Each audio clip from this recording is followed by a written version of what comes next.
go-to-market initiatives and growth strategies, the timing and market adoption of and benefits from our new products, solutions, and pricing models, our ability to address enterprise challenges, including enabling organizations to automate critical workflows and deliver value for our customers, the benefits from our deepening partnerships with leading AI labs, hyperscalers, and systems integrators, and our capital allocation strategies, including potential repurchase of our common stock and future share count reductions.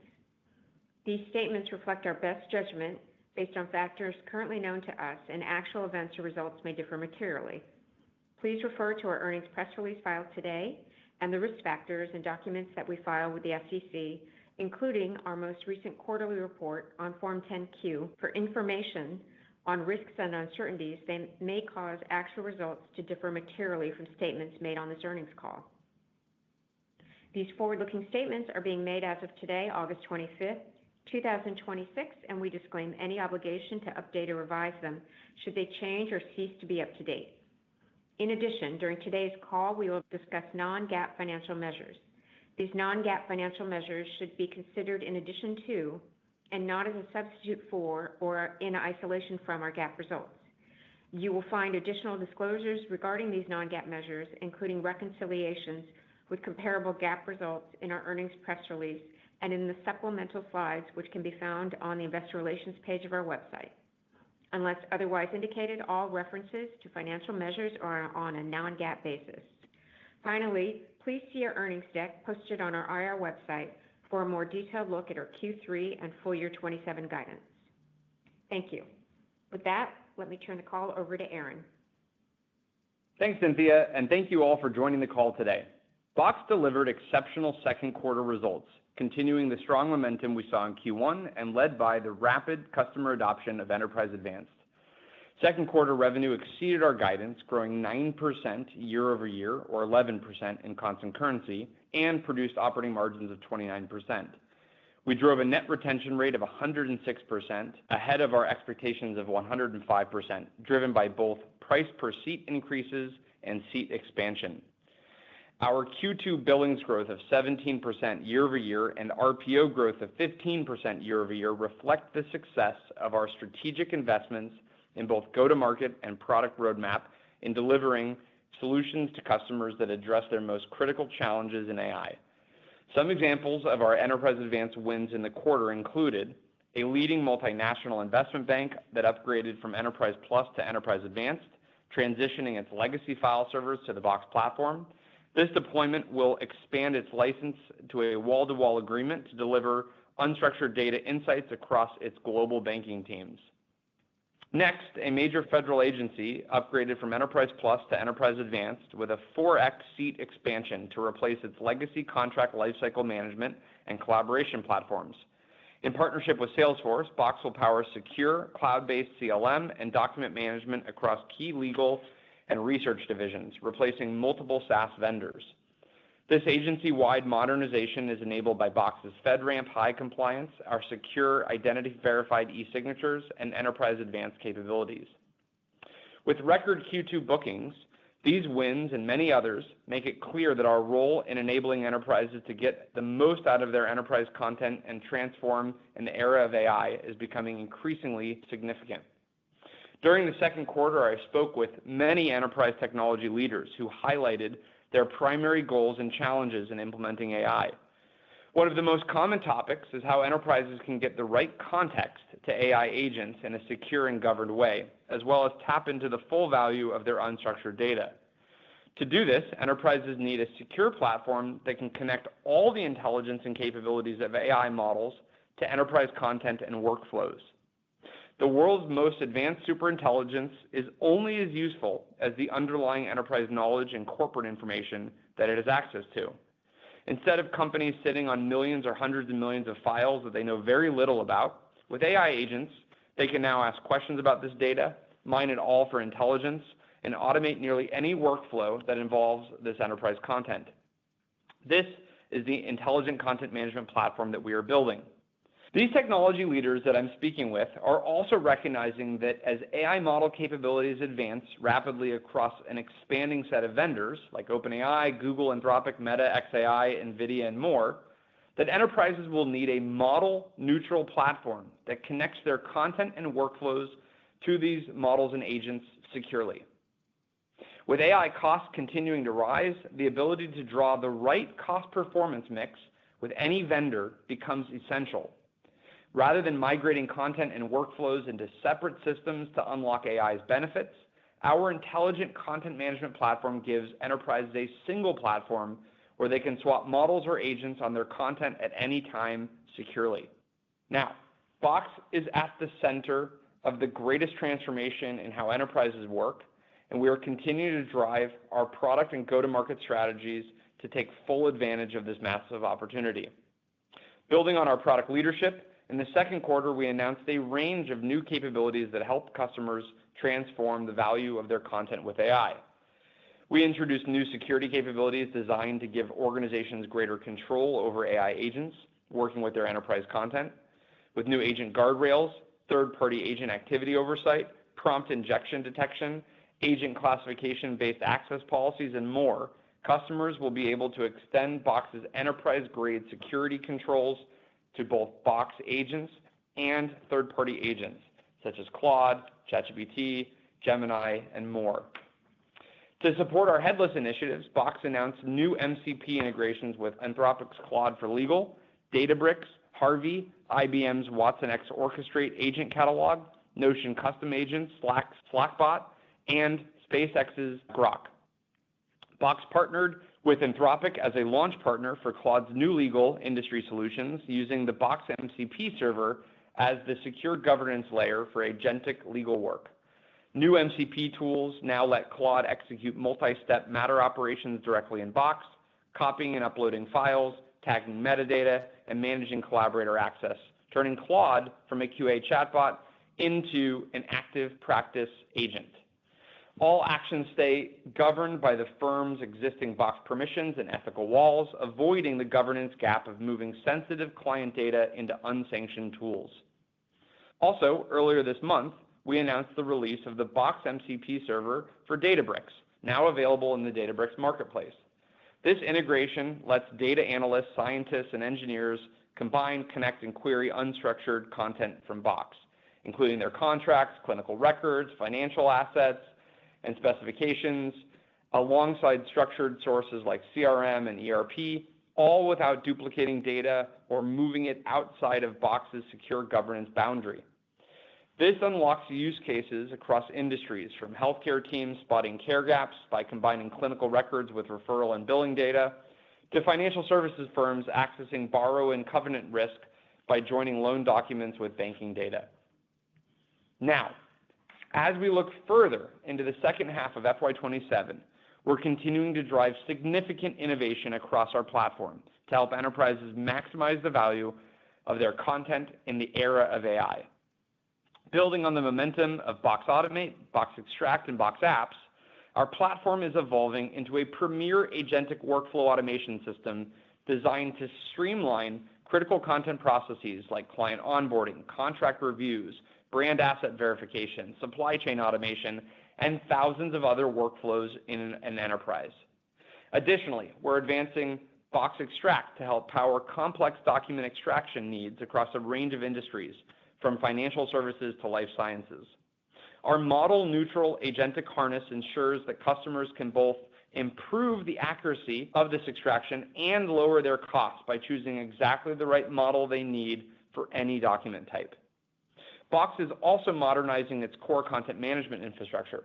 With improvements in metadata management, large file support, and file system capabilities, we are paving the way for enterprises to retire legacy on-premises ECM systems and migrate their unstructured data to a secure cloud-native platform where it can be easily accessed by AI. In Q2, we've continued to see more and more enterprises look to migrate off these legacy systems in favor of a much more modern AI-driven approach. At Box, we're also optimizing our developer ecosystem to support AI agents working with enterprise content at scale, and introducing new tools and improvements such as enhanced MCP server support, deeper integrations with leading agents like Claude, ChatGPT, Copilot, and Salesforce Agentforce, and improved context retrieval APIs. which will allow developers to securely connect enterprise content to AI agents. We're focused on delivering the world's best headless experiences for working with enterprise content securely across any AI agent and monetizing this usage through our AI units and API volume. Finally, all of these innovations are anchored by Box's industry-leading security and compliance foundation.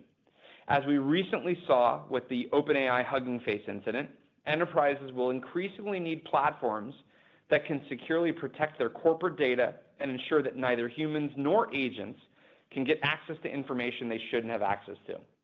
As external AI agents interact with enterprise data, Box is implementing robust guardrails, comprehensive audit logs, and real-time security alerts to ensure that content remains protected, governed, and visible at all times.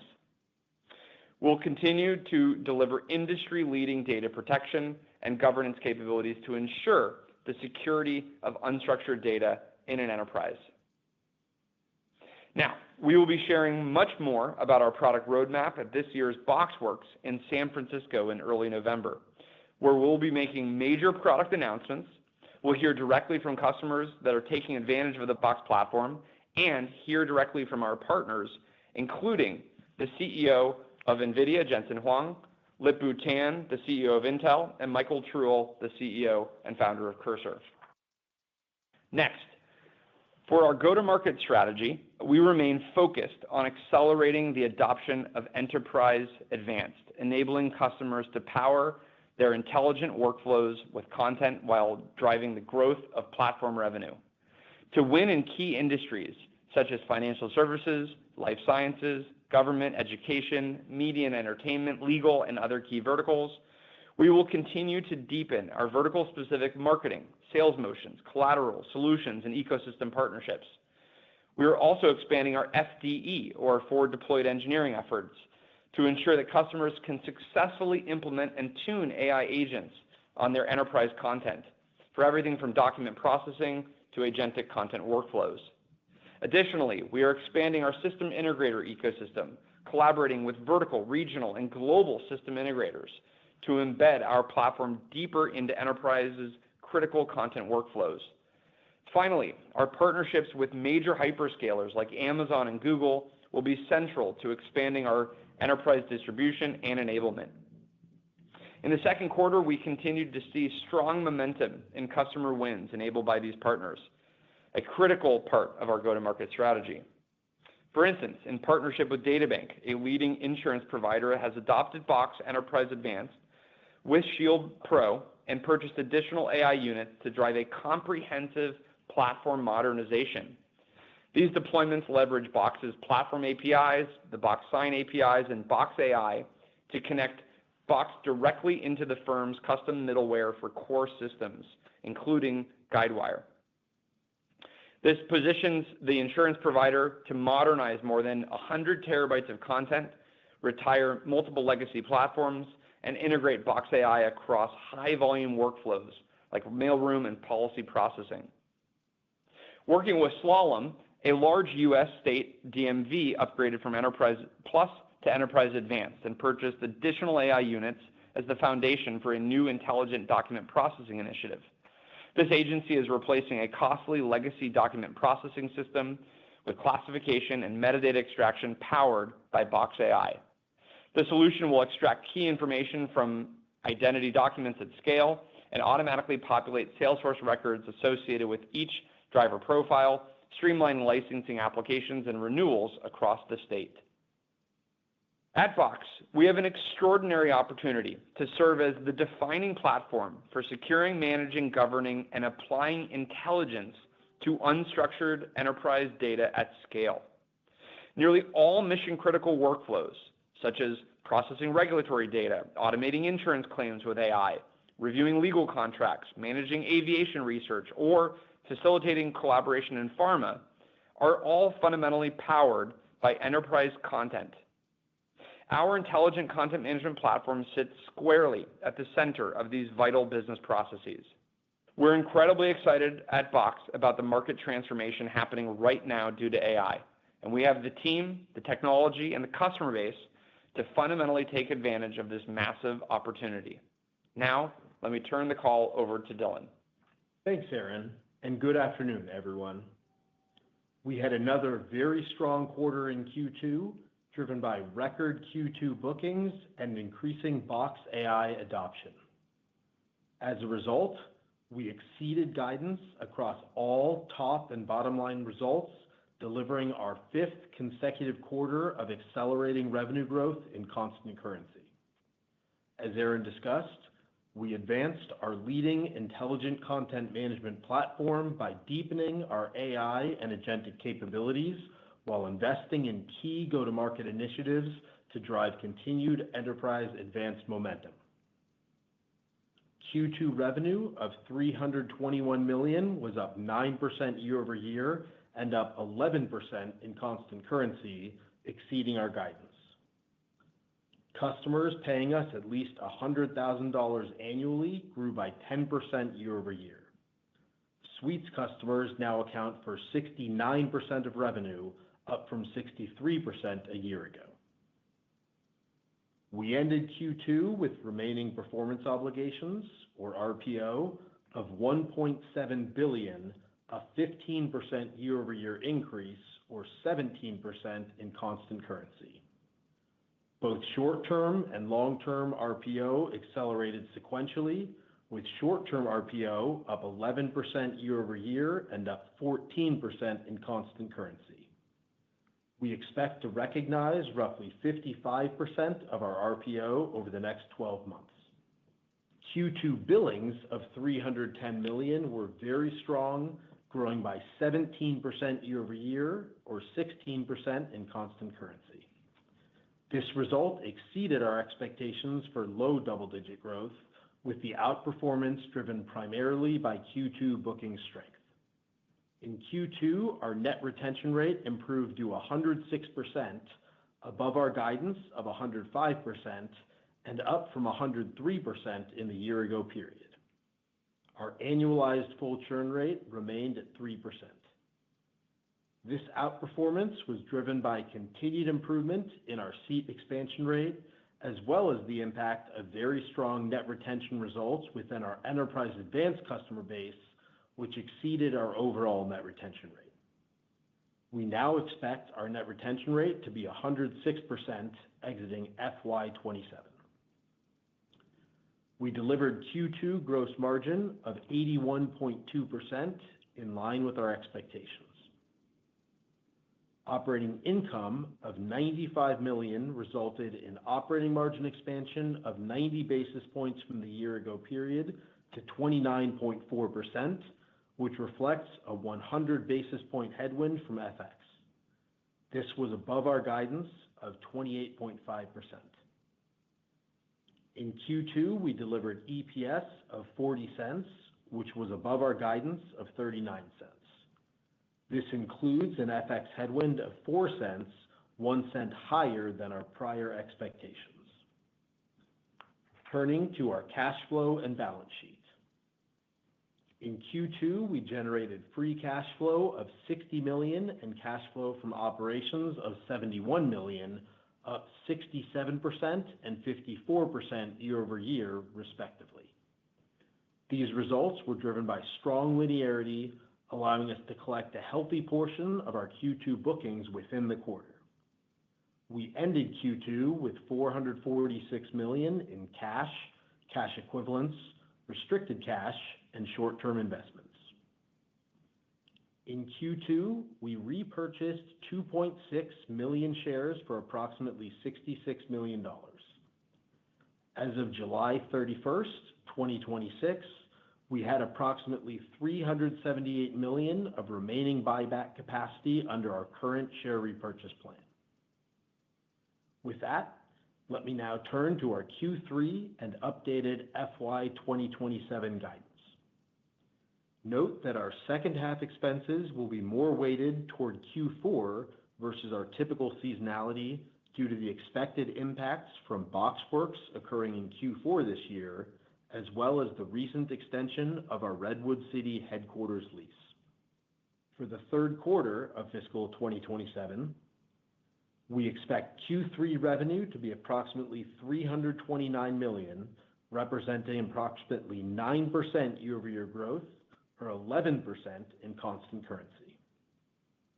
We anticipate our Q3 billings growth rate to be roughly in line with revenue growth of 9%, which includes an expected tailwind from FX of approximately 70 basis points. We expect Q3 gross margin to be approximately 80.5%. We anticipate Q3 operating margin to be approximately 28%, which includes an expected headwind from FX of approximately 80 basis points. We expect Q3 EPS to be approximately 39 cents, which includes an expected headwind from FX of approximately 2 cents. Weighted average diluted shares are expected to be approximately 142 million. For the full fiscal year ending January 31st, 2027, we are raising our revenue expectations for the full year by $10 million to approximately $1.29 billion, representing 10% year-over-year growth, or 11% in constant currency. We expect our FY27 billings growth to be roughly in line with revenue growth. This includes an expected headwind of approximately 150 basis points from FX. We expect FY27 gross margin to be approximately 80.5%, with Q4 gross margin expected to be roughly 80%. This reflects the strong and growing adoption of Box's platform and Box AI, as well as the capacity dynamics of our public cloud providers. We continue to expect FY27 operating margin to be approximately 28%, which includes an expected headwind from FX of 80 basis points. This reflects our ongoing focus on delivering operational efficiencies, even as we continue to invest in driving durable revenue growth. We now expect FY27 EPS of approximately $1.54, which includes an expected headwind from FX of approximately 9 cents. Adjusting for the impact of the currency and share count movements versus our previous expectations, this represents an increase of 1 cent versus our prior guidance. Weighted average diluted shares are expected to be approximately 141 million. This represents a significant reduction from 149 million shares in the prior year as we continue to execute our disciplined capital allocation strategy.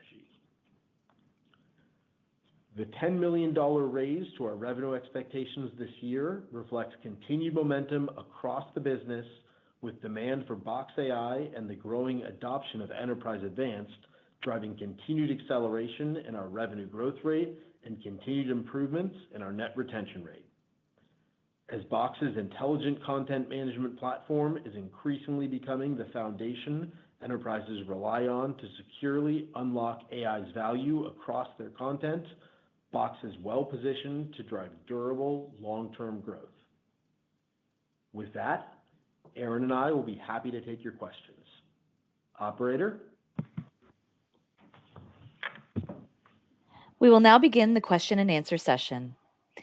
If you would like to ask a question, please press star 1 to raise your hand. To withdraw your question, press star 1 again. We ask that you pick up your handset when asking a question to allow for optimum sound quality. If you are muted locally, please remember to unmute your device. Please stand by while we compile the Q&A roster.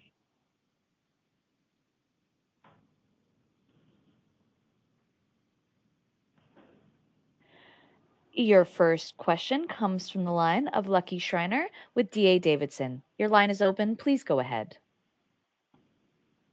Great. Thanks for taking my question. Aaron, I thought it was really interesting to hear about your expectations for innovation in the back half of the year, and I wanted to follow up on that. The longer agentic workflows tend to be more token intensive, so can you give us an update on how you view token costs evolving here and how open source model adoption factors into customers, implementing some of those longer form workflows and maybe sneak in like any difference in unit economics between a frontier model versus open source for you guys internally? Thanks. Yeah.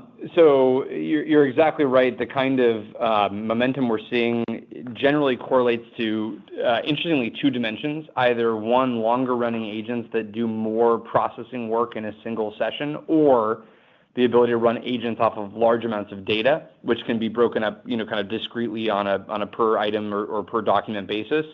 Both of which have the exact same type of tendency to be very token intensive, very consumption heavy, which is both great for us. Basically on every dimension, because it means that customers will increasingly want those types of workflows to happen inside of platforms that are model neutral. Because the more tokens your use case requires, the more obviously over time you're going to be price sensitive, because you want to make sure that you're optimizing that cost structure for the use case. So by having a model neutral layer, which is our agentic harness, we can then make sure that we are directing the workload to whatever is the effectively cheapest model at the accuracy level that the customer is looking for. In some cases, that can be an open weights model, and we have there's some models on the horizon that we're quite excited by that will be opening up. We assume in the second half based on some of the visibility we have from partners. In other cases, it can be just the sheer competition that's happening between the labs. You've seen things like OpenAI bringing down their prices, or Gemini bringing down its prices. That actually also flows into our product as more either margin or relief or more consumption from customers. But in general, the trend that we're going to continue to see is customers are going to say, I have millions, tens of millions, hundreds of millions of documents. I want to be able to run agentic workflows on these documents to automate processes or extract intelligence from data, or be able to use all of this information as kind of critical knowledge for my organization. And then our layer is really in the best position to both, again, deliver the highest level of accuracy at the cost profile that our customers are looking for. So you're going to see AI unit growth continue to go upward. You're going to see more upgrades into Enterprise Advanced, and even Box as a headless platform performs well in that environment as well. So these are all great trends for us. Awesome. Last one from me. It's interesting to hear about the legacy migrations. Can you give us a sense, like those tend to be long and painful processes. Obviously, your partnerships improve that, but maybe like how have you been able to speed up that process? I imagine Box Shuttle and AI capabilities in general help you out there. And what's the customer demand to go through that kind of painful modernization process today? Thanks. Yeah. It's interesting. So we've obviously talked about this, a bit over the past couple of years. I think it started out as something that we assumed and kind of could feel would happen, but it was still very early in the trajectory. Now we're actually seeing, example after example on the rise, which is if you're an enterprise and you still have a large amount of your unstructured data in legacy systems or on-premises environments, your contracts, your research files, your insurance claim data, your loan processing documents, your KYC documents, your agency documents in a government agency, all of that data is often sort of effectively trapped and closed off from AI agents. So as you have an AI strategy that assumes that an agent is going to read a document or process a claim or look through a contract or be able to process an image for brand guideline failures, all of that data needs to be available and accessible to AI agents in secure ways in these workflows. And so many of the legacy approaches to doing document management or enterprise content management just simply don't work as companies are modernizing how they're going to work with and automate their enterprise content workflows. So that's leading to this catalyst of more and more customers reaching out to us, calling us, and then obviously us going out into their environments for either large-scale migrations or really kind of re-platforming their next generation of these workflows. We had a number of deals in Q2 that kind of represent this combination of very much agentic workflow-driven use cases that have a data migration or a legacy ECM system migration as a part of the where the dollars are going to come from.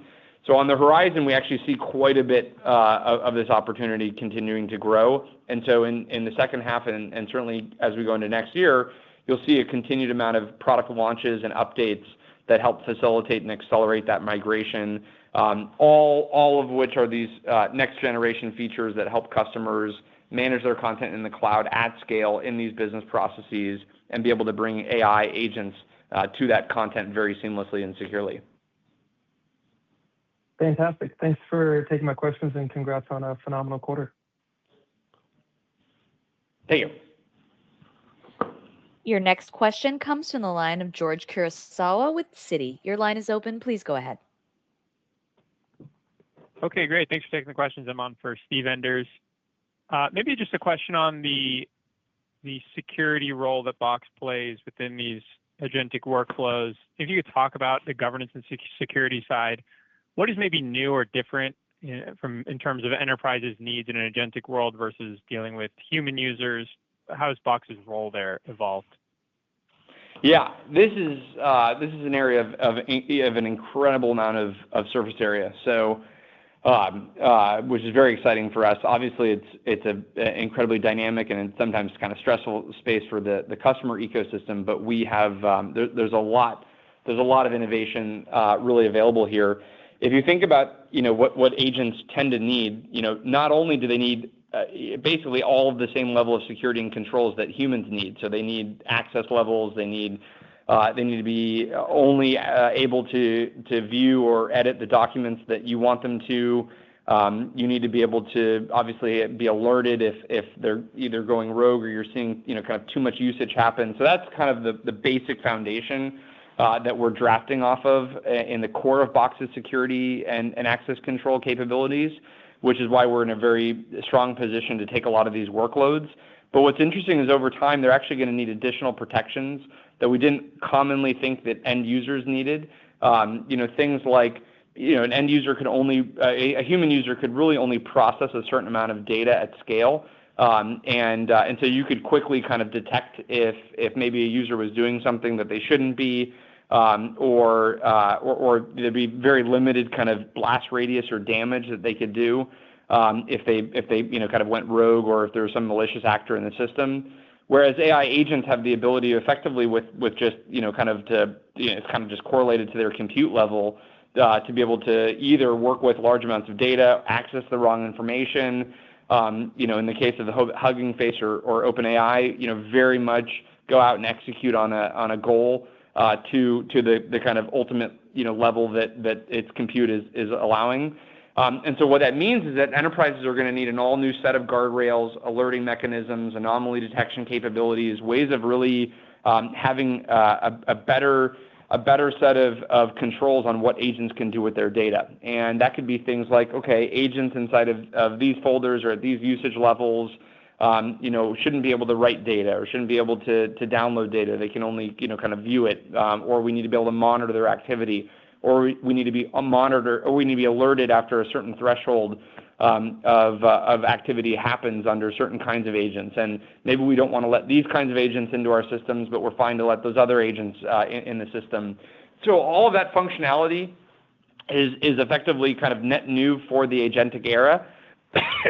But what it's all built on is the same foundation and capabilities that we've been working on for a number of years. So Shield, for instance, which is our advanced threat detection and security product from Box, we're going to continue to build out more and more features that help our customers protect this data, that both, again, let them protect human users and agentic users in the system. There's new forms of identity controls that we need to be building out that we're excited to share more about over the coming quarters. We obviously are going to continue to integrate with the broader security ecosystem to help protect enterprise data. But these are all things that continue to reinforce our value proposition and reinforce the need for secure, very, very robust systems of record on data. This is kind of why, we in the first part of this year when there was a lot of commentary on, maybe people will just vibe code different kinds of applications. To us, it was a little bit, kind of humorous just because we know the level of security and protection that is necessary for these enterprise systems. And I think as people saw the OpenAI Hugging Face incident, it kind of made it more resonate what's really possible out there from a security risk standpoint. So we take our position very seriously. We're going to be doubling down in all of our security investments and make sure that we are the best platform for helping customers protect all of this unstructured data. Okay, that's great color. And then maybe one for Dylan. You referenced, a couple of different dynamics on the gross margin side, AI usage, and then capacity on the public cloud providers. If you could just double click, what are some of the moving pieces there? How should we think about that going forward? Yeah, so as noted, really the two biggest drivers are the kind of strong and growing adoption of Box's platform, Box AI specifically, as well as the capacity dynamics with our public cloud providers. To double click a bit, really number one, we're really pleased with especially the new features, a lot of the kind of heavier workloads and kind of agentic processes that Aaron mentioned are certainly kind of a quickly growing and net new type of use case that customers use in the platform for. And then on the capacity dynamics, that's really related to kind of limited access to certain components of the infrastructure, just given what's going on in the environment. And that really has an impact on the kind of level and impact of the infrastructure efficiencies that we expect to deliver this year. So, certainly as those constraints ease, we'll continue to unlock those efficiency projects. But those are, some of the things that we're seeing that are impacting gross margin versus our initial expectations entering the year.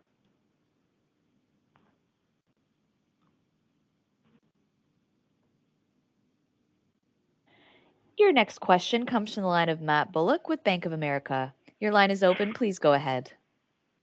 Hi. This is Jacob Gideon on for Matt Bullock. Thanks for taking the question. I think we're hearing kind of more and more about kind of enterprises going wall to wall. You mentioned a few on the call today. Could you talk specifically about how kind of the AI governance or AI agent governance opportunity is like driving this? Why is there a benefit to going wall to wall rather than just having Box maybe within a certain department when it comes to like embedding AI workflows? Thanks. Yeah, definitely. We've had some great wall-to-wall wins. I would say we're in a position where we can both capture the individual line of business use case that a customer is trying to automate or be able to bring AI to, as well as the wall-to-wall motion. So I think we're actually both motions are humming at the moment. But to your point, the wall-to-wall benefits for a customer are really, imagine a scenario where you have rolled out a variety of AI agents to your enterprise. Maybe some people are using ChatGPT, others are using Claude Cowork. Maybe your developers are using Cursor. Your Salesforce has Salesforce Agentforce. Now all of those agents are running around. They need access to corporate information to be able to make decisions or be able to work with your information. So that could be your research materials, your marketing assets, your HR documents, your contracts. The challenge is if you have 3 or 5 or 10 different systems where all of those agents all have to be able to work with and equally use successfully, and you have to be able to secure the access controls to all that data, it's just a very, very difficult problem. It's a many-to-many relationship problem, and that's generally not a clean architecture for most enterprises. So what you're going to see is a consistent pattern across various data planes where how do we move our canonical data in different topics into sources of truth. So you've seen that in the structured data world with things like Databricks or Snowflake. We're seeing these kind of mass migration projects. You've obviously over the years seen that in ERP systems or CRM systems. But we also think there's quite a bit of momentum on the same for unstructured data. So you'll go to an enterprise and they'll say, hey, I want to be able to have all these agents, have access to corporate knowledge. That again is we need to make sure that those agents are working off of the real source of truth, the authoritative copy of data, which means that you can't have a fragmented landscape that everybody's working from. So that's one of the core wall-to-wall benefits. That's the kind of like knowledge worker end user productivity benefit. There's also security benefits. There's governance benefits. We've been building a lot of features in Enterprise Advanced that help you with things like data retention, data archival. We have new capabilities around records management that we're excited to share in the next couple of quarters.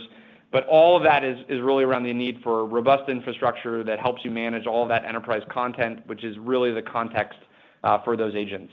Yeah, and the only thing I'd add, this is Dylan, is As we talked about our confidence as we launched it in Enterprise Advanced, also being a potential catalyst for seat expansion because of the capabilities that it enables and the types of workflows that customers can now do using those capabilities. A lot of those are really cross-departmental, right? So if you think about whether it's a sales enablement workflow or a contract lifecycle management workflow or something like that, yeah, there might be a primary business unit who's really driving it, championing it, but that might go across 4, 5, 6 different departments. And if they don't have access to Box, they're going to run into all the challenges that Aaron was mentioning.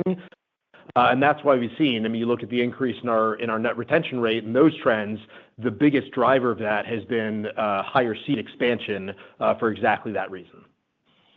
That's great. Thanks for taking the question, guys. Appreciate it. Your next question comes from the line of Chris Quintero with Morgan Stanley. Your line is open. Please go ahead. Hey, guys. Congrats on the nice acceleration here across the board. Aaron, maybe for you, kind of high level, we've been hearing a lot about zero data retention as a key enabler for AI growth and compliance. And we've seen how some of the recent models have implemented some potential changes around that. So curious how you're thinking about that from the Box perspective and what's the opportunity there for you all? Yeah, so this is obviously a very, very hot topic at the moment, mostly driven by the release of Fable.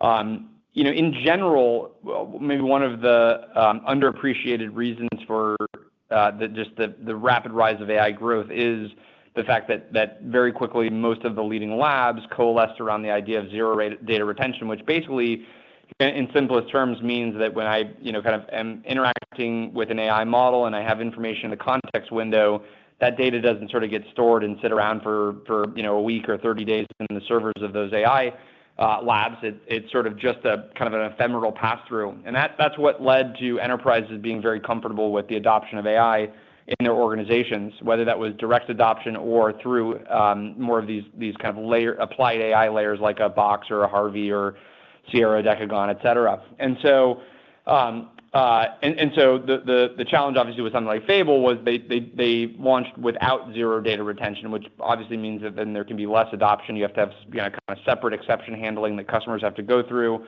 And we've made it very clear in our platform that the sort of in production GA, generally available models, will have a set of criteria that are met around zero data retention, certain compliance requirements, ways that the infrastructure is hosted, being able to have certain regions that it all operates in. And that's the enterprise trust that we've been able to establish with organizations as we deliver AI to them. And that's, again, where I think you're going to see a huge benefit to this applied AI layer is being able to really sort of bridge the breakthroughs of AI models with the actual real enterprise workflows that need compliance, they need guardrails, they need security, they need governance, they need these kind of regulatory controls.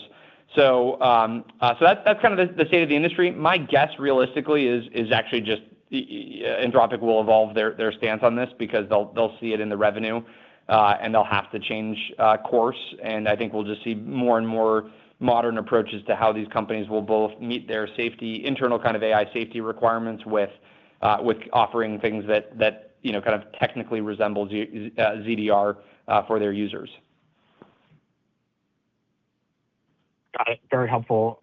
And then great to hear about the FDE motion, the expansion you're putting through there. So curious, what are some of the key learnings you've had on that whole motion as you've now kind of ramped it up and grown over the past few months?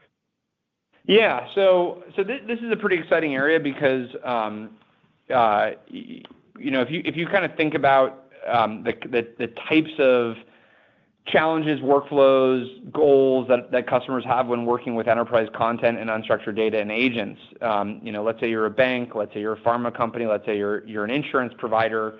You're seeing all of this potential with AI, and certainly in your internal use cases, things like coding agents, et cetera, are showing incredible breakthroughs and productivity gains. But the rest of your organization, the back office processes, the customer facing workflows, you're trying to figure out how do I actually get these same AI gains in those parts of the business. And some of that's a data challenge, some of that's an architecture challenge, some of that's an information governance challenge, all of which obviously Box is very, very expert in. But a lot of times it's also, how do I tune these agents? How do I pick the right model? How do I run evals against my data and compare what model is the best to use for certain types of workflows or certain kinds of document processing tasks? And so Box, from just a talent standpoint, a brand standpoint, and a technology standpoint, I think best represents being able to help customers go through that journey. And so the FDE motion really kind of originated by us effectively doing that with a number of our individuals across our consulting team and our solutions engineering team. So we've been increasingly more programmatizing that and scaling that across customers. I think this is going to continue to be an investment area for us, both for the rest of this year and certainly next year. And again, in essence, it's really about helping our customers transform with AI, making sure that they can actually get the data environment set up in the way that they need, making sure that they understand how to do the right types of evaluations of AI models and agents on their documents, continue to kind of tune these workflows. There's been some engagements we've worked on with customers where we've gone back maybe nearly a half a dozen times because there's been a new model breakthrough, and we want to introduce that into the customer's environment and make sure that they can get those either productivity gains or cost savings as a result of that. And that really, again, requires a high degree of technical expertise on the side of both the vendor and the customer, which is why you're seeing this big push on FDEs right now. Excellent. Thank you so much. Your next question comes from the line of Brian Peterson with Raymond James Company. Your line is open. Please go ahead. Hi, guys. Thanks for taking the question. This is Jonathan McCary on for Brian. I'll ask one just multi-parter. So, Aaron, I realize it's early days, but I wanted to ask on the consumption trends. It sounds like that's ramping nicely. How much of the traction there is customers that are seeing enough success to actually come back and refill the tank, so to speak, on credits prior to renewal? And then relatedly, is the ramping feature adoption there on the AI platform predominantly from an existing customers, or are we at a stage where that's actually driving material competitive wins on the net new side as well? Thanks, guys. Yeah, great question. So consumption is obviously off of a lower base than many other parts of the business, but has been growing, I think, quite rapidly, especially kind of on a year-over-year standpoint. In Q2, we saw really nice wins on the growth side. A lot of it is a customer still doing their initial big growth workloads, just because we're still relatively early in the AI unit monetization, and then by virtue of just the scale of our existing customer base, a lot of it is from existing customers. But what's interesting is that is often leading to materially bigger upsells on those existing customers. So it's a little bit might be even incidental in some cases that it's an existing account because the new transaction is so different or bigger because of the new use case that they have with us. So we're seeing really great opportunities across the board where customers are saying, hey, I thought of you as a place where I put my documents or I put my content. Now it's a place where actually I can run the workflow and intelligent workflow on you, which is really changing the calculus of the conversation. I was in a conversation just literally 3 days ago with a customer that has been at Box probably nearly a decade. And the moment we showed them our agentic workflow automation tool, it completely changed the type of conversation we were having. And this is a customer that theoretically could have already known about all of those use cases and capabilities, but we caught them in when they were at a juncture of a new set of use cases they need around their documents and document processing, and that will absolutely kind of turn into now another sales motion where we go and work with that customer to expand what they're doing with Box. So that's kind of how it's working every single day right now across our customer base. And what that's leading to is that, almost back to the last question, more on the FDE front, more on the verticalization piece, more with system integrators, all of which we're seeing great success in from a go-to-market investment standpoint. Thanks, Aaron. Appreciate it. Our next question comes from Joshua Troutman with RBC Capital Markets. Your line is open. Please go ahead. Hi, team. This is Joshua Troutman on for Rishi Jaloria. Congrats on the quarter. You guys have mentioned strong product adoption. and some different tailwinds to retention. And I was just curious around how international deals have helped participate in that and how those conversations with those clients have been developing. Thank you. Yeah, great. For us, it was a broad-based quarter. So we're quite happy with the results. We had great wins in Japan. Some of the leading enterprises out there that we're hopeful we'll be able to announce relatively soon. Some of those big wins. Some great wins in EMEA. So we got great traction and participation from EMEA. And then obviously, U.S. business across everything from public sector, U.S. enterprise, commercial, great momentum, all of which very similar contours of conversation around how do you transform with AI agents. I was out in Japan in the beginning of June and just overwhelming excitement around how do you bring more automation to your enterprise content with the power of AI agents. But again, those are very similar to the conversations that we're having here in the U.S. and those that we're having in Europe. Awesome. Thank you. Your next question comes from the line of Jason Ader with William Blair. Your line is open. Please go ahead. Yeah, thank you. Good afternoon, guys. Wanted to ask about billings, very strong in Q2. Dylan, for Q3, I think you guided to 8%. Just can you help us understand if there's some seasonality there, why the step down from Q2 to Q3? Sure. So, a lot of moving pieces in there, and billings is inherently lumpy. And if you look back to, even entering the year, that's kind of the dynamic that we had expected, which is a combination of, everything from very different kind of FX impacts quarter to quarter to, kind of ease or difficulty of some of the comps. So would say, if you think about the full year billings outcome, even since our initial guidance 6 months ago, we've raised those expectations pretty significantly, more than $20 million, and showing a strong acceleration from where we were last year. And so would really think about it as that dynamic as not at all indicative of the change that we're seeing in the demand and momentum in the business, as the underlying kind of leading indicators of that growth and bookings remain very healthy, from pipeline to enterprise advanced adoption to RPO and NRR, our net retention rate, both moving in the right direction. So really a function of I'd say just some of the variability quarter to quarter, as well as the fact that, as always, we want to be thoughtful and prudent about how we guide. Even looking back to this year so far, we've had pretty significant outperformance against the guidance that we set up, and hopefully that trend continues. But just really wanted to be kind of thoughtful about that. Okay, and for the year, I think you said billings growth and revenue growth about the same. I guess it would seem to me, given the momentum you have, that billings growth would be ahead of revenue growth, just because it's more of a leading indicator. Can you just help reconcile that?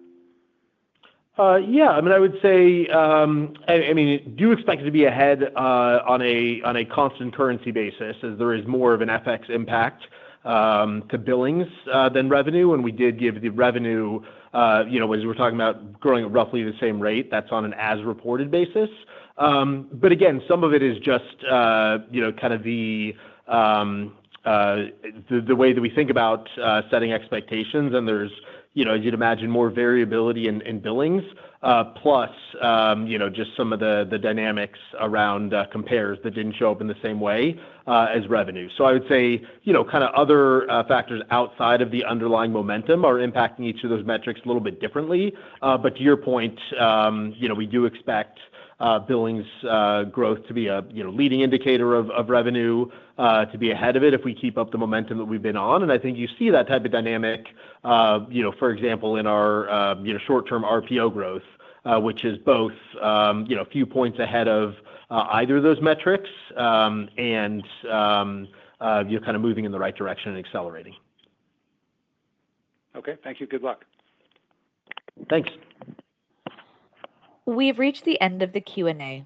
I will now pass the call off to Cynthia Hiponia for closing remarks.